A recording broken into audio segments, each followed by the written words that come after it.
फूली को देखिए, वो एक अच्छी पत्नी तो है ही, लेकिन अब वो कोशिश कर रही है अपने पति गगन का बिजनेस में भी हाथ बटाने के लिए।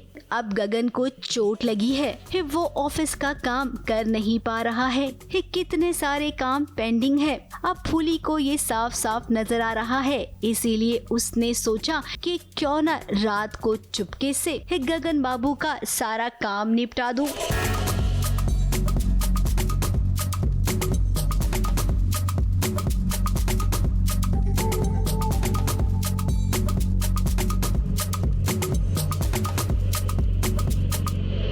उसने कोशिश भी की और देखिए कैसे झटपट से उसने सारा काम खत्म कर दिया।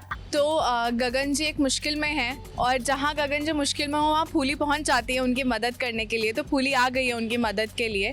तो कुछ उनके प्रोजेक्ट में परेशानी चल रही है और उनके हाथ में भी लगी हुई है, तो वो कैसे कर सकेंगे।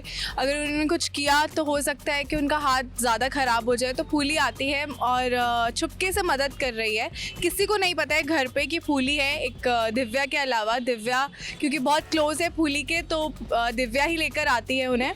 और फूली बस अब कोशिश कर रही है कि कैसे कैसे सिचुएशन को संभाले और सब कुछ ठीक हो जाए। अब फूली पर हर वक्त नजर रहती है सरोज की। सरोज ये देख रही है कि कैसे फूली अपने काम में कामयाब हो रही है। अब ये बात सरोज को कभी भी रास नहीं आएगी, इसीलिए उसने अभी अभी एक प्लान बना लिया है कि फूली को ना बक्से में बंद कर दिया जाएगा। अब टेलीविजन में ऐसे सीन होते ही रहते हैं। खलनायिका अपनी दुश्मन को हराने के लिए कुछ भी कर सकती है, कभी बक्से में भी बंद कर सकती है तो इस बॉक्स में भी, और हाँ अगर उसका मन करे तो वो फ्रिज के अंदर भी बंद कर सकती है। ये सब सीन देखने में बड़े ही मजेदार लगते हैं और सीन को देखने के बाद मन में ये सवाल भी आता है कि क्या ऐसा होता है क्या। हाँ सच है, और क्या होने वाला है वो तो नहीं पता है। वो आप जब साजा सिंदूर देखेंगे तब आपको पता चलेगा।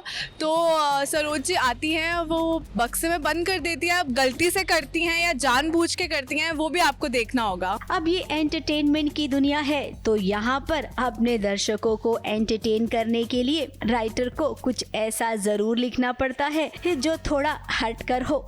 मुंबई से कैमरामैन प्रकाश पाटिल के साथ एबीपी न्यूज रिपोर्ट।